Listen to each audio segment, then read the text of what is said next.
In a world consumed by fleeting illusions of status, wealth, and superficial appearances, we find ourselves asking, why? Why do we chase after fleeting illusions of status, wealth, and outward appearances to find emptiness waiting at the end of the road? Why do we, after accomplishing even the slightest feat of importance, don the oppressive cloak of false dignity, forgetting the true essence of our being? And what of love? Why a girl marries merely for money or for a title? Why she forsake the purity of her heart's desires for the cold comfort of material gain? Why people spend endless time, money, and energy on the superficial trappings of life? Why does the world pour its heart and soul into the mere shell of existence? Why do we sacrifice the depth of our humanity on the altar of superficiality? These questions echo through the corridors of our souls, demanding answers that seem to elude us at every turn. Join us on a journey of self-discovery. Let us forge a path towards fulfillment, guided by the light of our true purpose. The world spends too much time, money, and energy on the scabbard of life, focusing too little on the sword itself. The scabbard represents external appearances, vanity, and ostentation, while the sword embodies intrinsic value. It's a common practice for grateful states and nations to honor their victorious leaders with swords. Take, for example, the sword presented to Admiral Schley by the people of Philadelphia after America's war with Spain, costing over $3,500. Much of it went into embellishing the scabbard. However, as General Winfield Scott once remarked upon receiving a sword from Louisiana, the true essence lies in the blade, not the scabbard. The scabbard is transient, the sword eternal. It symbolizes the body versus the soul, the material versus the spiritual. The man who does not dare follow his own convictions, but who lives in terror of what society will say, falling prostrate before the golden calf of public opinion, is living an empty life of mere show. He is sacrificing his individuality, his divine right to live his life in harmony with his own high ideals, to a cowardly, toadying fear of the world. He is not a voice with the strong note of individual purpose. He is but the thin echo of the voice of thousands. He is not brightening, sharpening, and using the sword of his life in true warfare. He is lazily ornamenting a useless scabbard with the hieroglyphics of his folly. The man who lives beyond his means, who mortgages his future for his present, who is generous before he is just, who is sacrificing everything to keep up with the procession of his superiors, is really losing much of life. He, too, is decorating the scabbard and letting the sword rust in its sheath. Reputation is what the world thinks a man is. Character is what he really is. Anyone can play shuttlecock with a man's reputation. His character is his alone. No one can injure his character but he himself. Character is the sword. Reputation is the scabbard. Many men acquire insomnia in standing guard over their reputation, while their character gives them no concern. Often they make new dents in their character in their attempt to cut a deep, deceptive filigree on the scabbard of their reputation. Reputation is the shell a man discards when he leaves life for immortality. His character he takes with him. The woman who spends thousands in charitable donations, and is hard and uncharitable in her judgments, sentimentally sympathetic with human sin and weakness in the abstract, while she arrogates to herself omniscience in her harsh condemnation of individual lapses, is charitable only on the outside. She is letting her tongue undo the good work of her hand. She is too enthusiastic in decorating the scabbard of publicity to think of the sword of real love of humanity.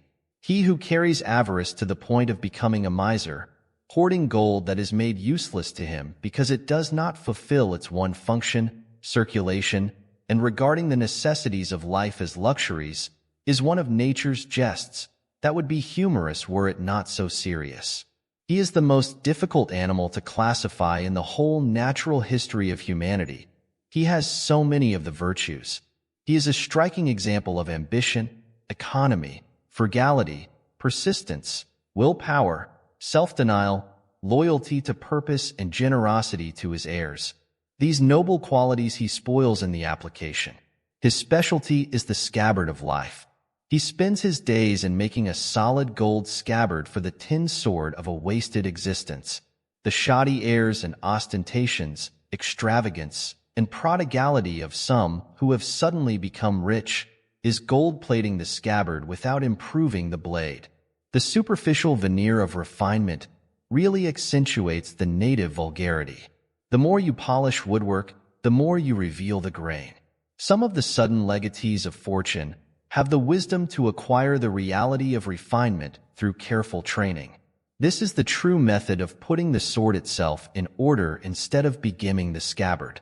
The girl who gets married only for money or for a title is like a feminine Esau of the beginning of the century. She is exchanging her birthright of love for the food of an empty name, giving up the possibility of a life of love, all that true womanhood should hold most dear, for just a bag of gold or a crown. She is decorating the scabbard with a crest and fancy designs, and with ornaments of pure gold set with jewels. She thinks that this will be enough for life, and that she does not need love, real love, that has made this world a paradise, despite all the other people present. She does not realize that there is only one real reason, only one justification for marriage, and that is love. All the other motives are not reasons, they are only excuses. The phrase, marrying a man for his money, as the world bluntly puts it, is incorrect. The woman simply marries the money and takes the man as an encumbrance or mortgage on the property. The person who procrastinates, filling his ears with the pleasant song of tomorrow, is following the easiest and most restful method of shortening the possibilities of life. Procrastination is stifling action by delay. It is killing decision by inactivity. It is drifting on the river of time, instead of rowing bravely toward a desired harbor. It is watching the grains in the hourglass run down before beginning any new work, then reversing the glass and repeating the observation. The foolishness of man in thus delaying is apparent, when any second his life may stop, and the grains of that single hour may run their course, and he will not be there to see. Delay is the narcotic that paralyzes energy. When Alexander was asked how he conquered the world, he said, "By not delaying. Let us not put off till tomorrow the duty of today. That which our mind tells us should be done today, our mind and body should execute. Today is the sword we should hold and use. Tomorrow is but the scabbard from which each new today is withdrawn." The man who wears an oppressive, pompous air of dignity because he has accomplished some little work of importance, because he is vested with a brief mantle of authority, loses sight of the true perspective of life. He is destitute of humor. He takes himself seriously. It is $1,000 scabbard on a $2 sword. The person who is guilty of jealousy is the victim of the oldest vice in the history of the world, the meanest and most despicable of human traits. It began in the Garden of Eden, when Satan envied Adam and Eve. It caused the downfall of man and the first murder, Cain's unbrotherly act to Abel. Jealousy is a paradoxical vice. It cannot endure bravely the prosperity of another. It has mental indigestion because someone else is feasting. It makes its owner's clothes turn into rags at sight of another's velvet. Jealousy is the malicious contemplation of the beauty, honors, success, happiness, or triumph of another. It is the mud that inferiority throws at success. Jealousy is the gangrene of unsatisfied ambition. It eats away purpose and kills energy. It is egotism gone to seed. It always finds the secret of its non-success in something outside itself. Jealousy is the scabbard, but emulation is the sword. Emulation regards the success of another as an object lesson. It seeks in the triumph of another the why, the reason, the inspiration of method. It seeks to attain the same heights by the path it thus discovers, not to hurl down from his eminence him who points out the way of attainment. Let us keep the sword of emulation ever brightened and sharpened in the battle of honest effort, not idly dulling and rusting in the scabbard of envy. A really big mistake some people make is not believing in God. They get caught up in confusing arguments or think science disproves God. They ignore all the evidence around them, like nature and life itself, just because they don't understand everything perfectly. For example, someone might say they won't believe in God because they can't understand why bad things happen in the world. That's like saying they don't believe in the sky because they can't see all of it, or doubting air because it's invisible. It's silly, right? Just because you can't see something doesn't mean it's not real. These people refuse to believe in God because they don't feel like they have all the answers. They ignore all the signs of God's existence, like the sun rising and setting, the changing seasons, the beauty of nature, and the goodness in people's hearts. They think they're too smart for belief, but really, they're just being stubborn and missing out on something wonderful. The philosophy of swords and covers is as true of nations as of individuals.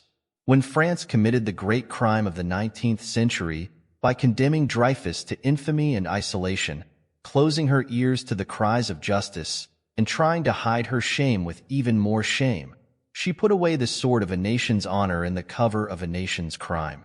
The breaking of Dreyfus's sword when he was cruelly degraded before the army symbolized the degradation of the French nation in breaking the sword of justice and carefully keeping the empty cover with its ironic inscription, "Long live justice." The cover is always useless in times of emergency. Then it is on the sword itself that we must rely. Then the worthlessness of show, fake, pretense, gilded weakness is revealed to us. Then the trivialities of life are seen in their true form. The nothingness of everything but the real, the tested, the true, is made clear in an instant. Then we know whether our living has been one of true preparation, of keeping the sword clean, pure, sharp, and ready, or one of mere idle, meaningless, day-by-day markings of folly on the empty cover of a wasted life.